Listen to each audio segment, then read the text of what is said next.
running. You know what sucks, dude? Geno Smith fucking sucks. That guy is balls, okay?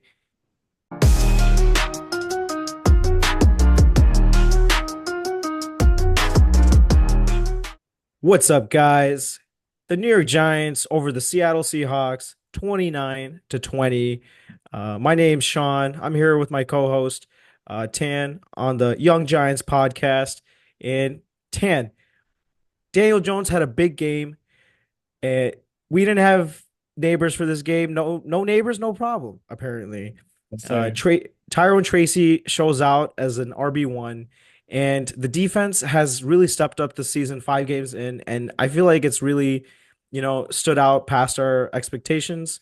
And last thing to note is hey, Deontay Banks had a tough game against the Cowboys, and he really stepped up this past week against the Seattle Seahawks. Ten, how are we feeling?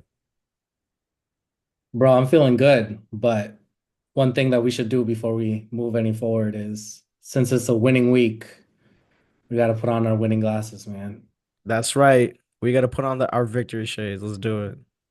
Let's So go. let's go. All right, all right. Now that we're all prepped and ready. All right, how am I feeling, man? I feel good. Bro, we won a game. We're what, 2-3 now?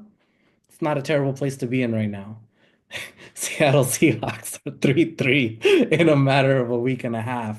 Um, but overall, yeah, you're right. DJ had a great game. He's been having consistent good games. It's not like last year where he had that one good game against the Cardinals and then that was it, right? He stays showing up to work every single week. The defense pulls up.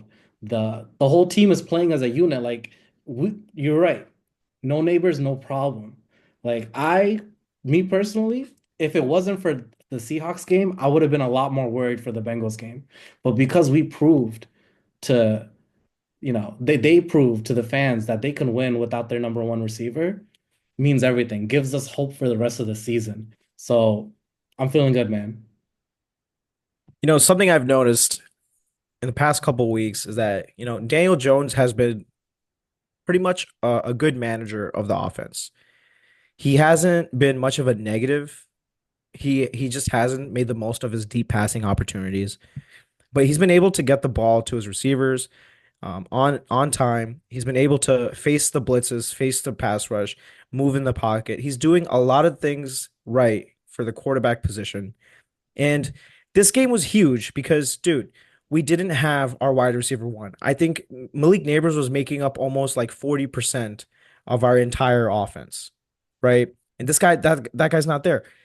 And so Daniel Jones says, yo, we got Darius Slayton, we got Wan'Dale Robinson, and we got Eric Gray on these screens. He's making use of the receivers and the playmakers that we do have. And dude, I remember that first podcast we recorded at the beginning of the season. I said, dude, let's establish an identity. And I think that's what we accomplished 5 games into the season. We have an identity, and it's some tough fucking smash mouth football. I don't know if you remember seeing Daniel Jones on those quarterback runs where he's handing out Bro, licks, he's dude. dropping his shoulder and He's just he's looking back in like he's about to go out of bounds. He looks at the guy who's about to pop him. He pops that guy. All right. And I think that sort of play from your quarterback sends a huge message to the rest of your team, to the rest of the offense, to the rest of the defense. Like, yo, yeah, he's the quarterback, but he's not going to sit there all pretty and shit behind the offensive line. Like, he's going to get there and get dirty with the rest of the guys, just like everyone else. He's going to take those hits and he's going to hand out hits. That's the kind of player Daniel Jones is. And yeah, you said it best. Like, no neighbors, no problem. I think it gave us an opportunity to see what the offense would look like if we don't pound the ball right to neighbors on every single play. Right? A guy like Darius Slayton can get open. And this time around, he's doing it against the CB1. I know Tariq Woolen was out like halfway through the game, but it was our wide receiver one, Darius Slayton, for that game against their CB1, and he was getting open. So when Neighbors comes back, and I know Neighbors isn't going to be here for this next game, but when Neighbors comes back, Darius Slayton's going to be facing CB2 coverage, and I expect the ball to go to him plenty. yo, Now, what's up? Go ahead. this is the thing though, like who you're saying the CB1 wasn't covering Slayton? There it was their CB2. I heard that like in the Seahawks game, I think I watched some film, and you can correct me if I'm wrong. They were covering Hyatt, like Are you the talking about main. Tariq Woolen? Was he covering Hyatt? I think Tariq Woolen was probably maybe like I gotta check splitting time between covering Hyatt because I know Tariq Woolen got that deep speed if they want to cover Hyatt deep. But I think Tariq Woolen was in there on reps over Darius Slay, and he just got injured. Like I think by Hmm. halftime he was injured and he was out of the game. And I forgot the player who like came in to cover Darius Slay, but they were picking on him. I think like Yeah, Ferret yeah, or yeah. something, Farrell. Yeah, I mean, while we're all still talking about Hyatt, I mean, I saw some film review on that guy, especially on the Seahawks game. He's getting people open. Like Hyatt's not getting targets, but he's getting other people open. Like I think it was two of the Darius Slayton throws where Hyatt just totally beat his man. He got two, like the safety and the CB, like going towards him to clear up space for Slayton. So he's definitely like carving out a role.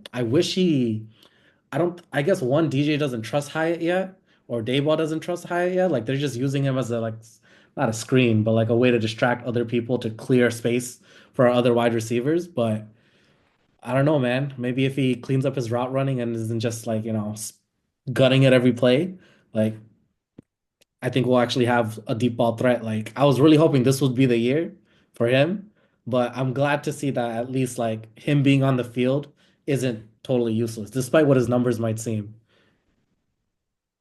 I think that game from Daniel Jones where he was able to get those two deep throws into Darius Slayton. And you're absolutely right. Hyatt's like route tree is not that big. He basically just has the deep ball. I think it's just the post. That's like his one good route, but that's a damn good route That's that a he good can route. run, Yes, sir. right? Maybe he can't run the other ones, but there's the defense has to respect that Hyatt can go real deep, make a good ball, track the ball in the air, and come down with the ball. Yep. So with Daniel Jones, he's testing Darius Slayton deep. I know he's going to come back and test Jalen Hyatt deep. I know the defense is probably going to have guys on Hyatt take away attention from Slayton. But once Slayton gets cooking and they're like, shit, we can't just keep leaving Slayton open. Guess what? That's going to open up the deep plays for Hyatt. Yeah, man. I mean, I'm glad they re-signed Slayton. Like, yeah, we have a bunch of a deep wide receiver room, in my opinion, with Wandale Hyatt, Malik, right? But Slayton and DJ just have a connection that like you can't get rid of, especially in like a season with a bunch of young kids, right? Young players, rookies, maybe in their second year at most, right? Like you need that vet in the room to make plays like that and keep us in games. But speaking of rookies, Tyrone Tracy, man, Yes, sir. 100 plus yards. Yes, He sir. was like fucking bulldozing through people. Actually, I don't know about bulldozing. He was shifty. He was a shifty young man. I'll He was say doing it. that. He was doing it all. He was He doing was it doing all. it all. He was doing it all. Yeah, yeah, yeah. Very fast. Like he does this hop step over and it's like he's gone, man. Great like yardage per attempt. Really hype. This hasn't been done by a rookie since Saquon Barkley, man. From a fifth round draft pick. Which is crazy. Which is crazy. Which I know behind the scenes, dude, for the past year, you and I would get into arguments about like, yo, are we gonna keep slaying? And I'm like, dude, wait till we draft a motherfucker in the fifth round, and he does exactly what Slayton's, what Barkley's Saquon, doing. All yeah. right, yeah, yeah, Nah, yeah. you've been telling me that like a fifth rounder can reproduce what Saquon did. I mean, granted, it's behind a better offensive line, but yeah. Right. And I think we had neighbors out, we had Singletary out, and we were concerned about like, yo, these guys, these are the two guys who are who's our offense, dude. And so we got Tyrone Tracy back in there in the game starting, and he came in Tracy, but he left as Tyrone. All right. that's a good one. That's a But good one. dude, he set a tone. And I know I said earlier Daniel Jones was setting a tone with that physical running and staying in the pocket, taking hits, throwing the ball down the field. Just fearless. Tyrone Tracy pulled up and he was handing out licks too. And he was leaving dudes in the dust. He was shaking and baking. He was getting outside. He was getting skinny in between the tackles, getting skinny in between the guard and the center, right? Like he was working for those yards. Dude, I think I saw like so many plays where maybe he was supposed to get like three or four and he just makes one more guy miss, or he just dumps another dude on the floor, and he's taking it for seven, for 10, for 20. Like Singletary is great. Singletary is a great decisive runner. He's always gonna make the best decision at the line, But something that really stood out to me, dude, is like Tyron Tracy for a rookie running back, for a running back that like spent a year or two in college playing the position. He has great vision. Yeah. Like he has great patience at the line. He sets up his blocks. He sees the linebackers pull up in like I think it was like the B gap, A gap. He's like, all right, bet both linebackers in the A gap. I'm hitting the B gap, and he's doing that decisively, man. He just has an explosion that Singletary doesn't have. I think moving forward, Tyron Tracy He's has to be fast. RB1. Yeah, yeah. No, he's fast for sure. And great cerebral player for sure. Um, well, with all that, I do want to talk about yesterday's game with the Seahawks and 49ers and how awful the Seahawks looked, which, not to take away anything from our game, made me think, how much does this win really, you know, will it carry over? Will this momentum carry over? Did we just beat down on a weak team that, had a fake run, right? Or was that a legitimate win? And can we, keep up with the Bengals? Yeah. I know I completely get what you're saying. Like, are these Seahawks fraudulent? Are they a good team? Did the Giants beat a good team, or did they beat a team that's like starting to reel, starting to like fall down? Hmm. I think bottom line, Seahawks have a lot of talent on that team, Oh, and they for have a sure. lot of talent that's played together. This past season, there's a lot of chemistry there. So it is like a barometer for us to see like how our team does against their team. But you're absolutely right. This next test coming up for the New York Giants up against the Cincinnati Bengals on Sunday night prime time. That's going to be a real test. And I know the Bengals are 1-4, but their offense is crazy, dude. I think they have a top five offense Yeah, in yeah, the yeah. league. Like they got 30 Jamar Chase, plus every they game. got T. Higgins. T. Higgins is a wide receiver one, and they got Jamar Chase in front of that guy. And Joe Burrow knows how to cut it up. He's a good quarterback. I know people make fun of him for looking like Eminem, and he doing all this whole thing with like dyeing his hair blonde, but he be destroying defenses. He destroyed the Ravens defense this past Sunday. Yep.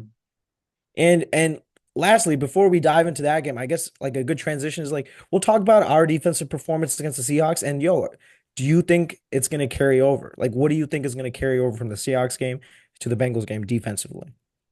I mean, me personally, I think the Bengals offense is probably way better than the Seahawks offense, especially after what I saw yesterday. Like, it's a tough offense to go against. Do I think it'll carry over? I mean, I don't think that they're gonna score like 40 on us. I think we can contain them to like 27, 29, under 30, right? But that means we got to score 30 plus to beat them, right? Um, which do I think the defense could do? Absolutely. I definitely do. But without Kayvon, we got Azeez Ojulari. We got, I don't know how long Kayvon's going to be out, but we have Aziz. We have a deep, we have a lot of depth in our defense for sure, right? That, last year, if Kayvon was out, I'd be like, nah, that's it. It's over, right? But we got Brian Burns. We got Aziz. So we got people that can step up. I mean, we won the last game off like some crazy special teams play, right? Those things don't happen often, right? Like that's a very rare occurrence. So I don't want to have to rely on a, you know, super lucky, special teams play for us to win the game. Like we have to really win the game by running it, by throwing it, making touchdowns. Yeah, but what I'll say on that is this game and probably moving forward, we're probably not giving Eric Gray the ball at the goal line. All right.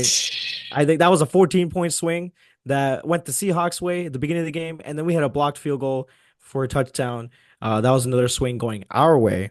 So I would say, shit tends to like even out on its Even own. out. Like the Giants just never have anything going their way.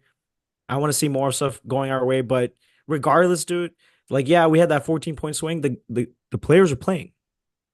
The players are playing for a reason. We got Kayvon Thibodeau out. Guess what? We got Azeez Ojulari.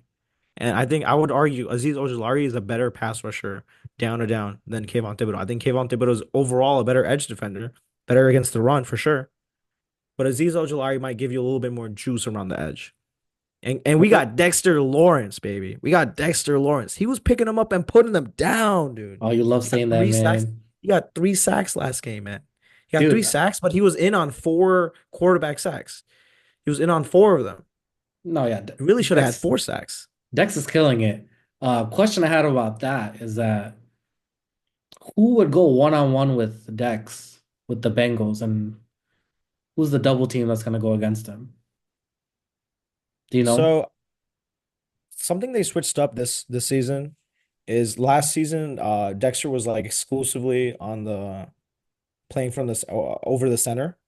Okay. I think on rushing downs, he's been playing over what's it called? The right guard or Okay. the left guard, right? Like they've Okay. been switching it up. But I know I'm not too privy to who's on the Bengals O-line. If you want to do a quick search on that, and I'll like talk about the Bengals O-line the last couple games. Sure. Their O-line is like maybe not super developed.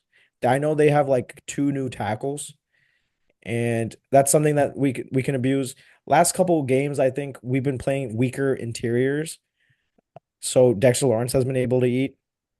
I think regardless of who you put at center, at guard, Dexter Lawrence is beating. As long as you're not named Jason Kelsey, Dexter Lawrence is beating that guy for Okay. sure.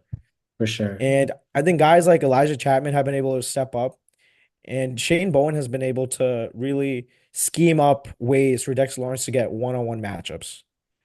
Yeah, yeah, And yeah. even if Dexter Lawrence doesn't get a one-on-one matchup, dude, Brian Burns is going to be able to get in there. Azeez Ojulari is going to be able to get in there. It's just a matter of like I know Joe Burrow, he gets the ball out fast. Yeah. So I this is going to be a game less about the line. The line is going to be able to get there. It's going to be about whether or not these corners can hold up. And I know Deontay Banks had a really great game against DK Metcalf. Follow it up. Follow it up, Deontay Banks. You're going to go up against Jamar Chase. You're going to go up against T. Higgins. I know you're going to be covering either of them on any given play. Just just do your best. Give Dexter Lawrence 2.5 seconds to get to Joe Burrow. You can do it. You got this. But Oh yeah, which man. you found anything on the Bengals O line? No, no, I'm not looking it up. It's fine. Well, we don't need to talk about the O-line. Well, we know Dex will fuck him up. That's all that That's right. matters. It don't matter who they got It on the doesn't O matter line. It who's don't there. It matter. doesn't matter. It does not It matter. don't matter. Put anyone in front of Um, Dexter Lawrence. yeah, man. What I want to add real quick about this Bengals game. So yeah, we talked about the key thing. Kayvon's out. That's huge. Singletary might be out. Is that confirmed? Singletary, it seemed like he had a setback at practice today. Okay. It's So we Friday. He's gonna be listed as questionable. I'd rather we just roll with Tracy another game. okay. Anyways. So there you go. We have three and neighbors. So that's three key people, three key personnel that we're missing. And yet I feel confident about it. I feel good going into this Bengals game, man. Let me ask you this. Who's your X factor for this game? Great question. I was gonna ask you the same. I think our X factor would have me personally. I think it's Tracy.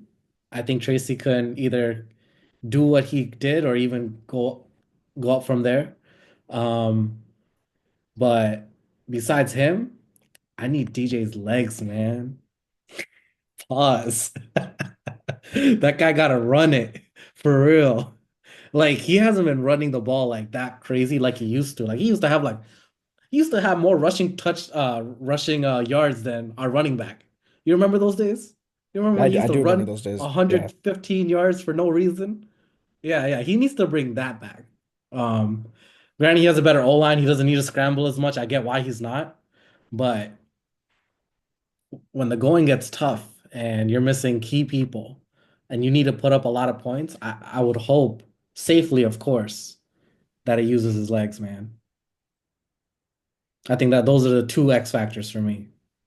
The Yeah. running game.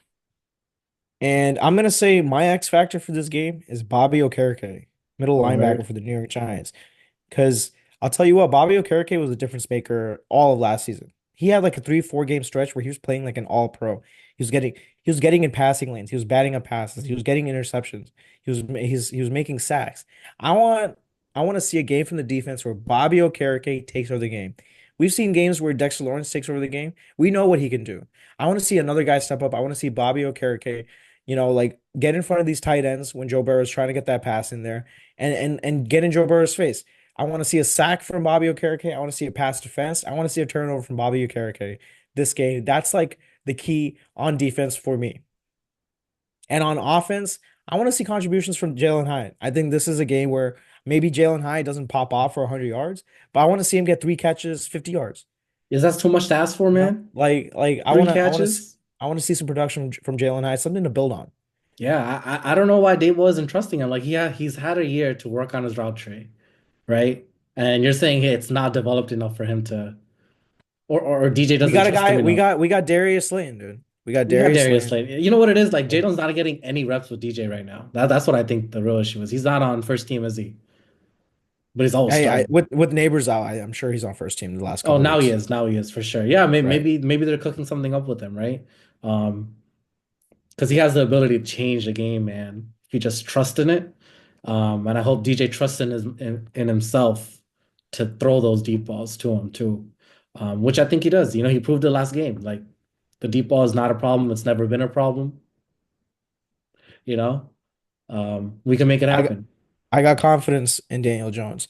Let's wrap this up Yes, on the sir. Young Giants podcast. I think the Giants are going to beat the Cincinnati Bengals 42 to 28 Sunday night.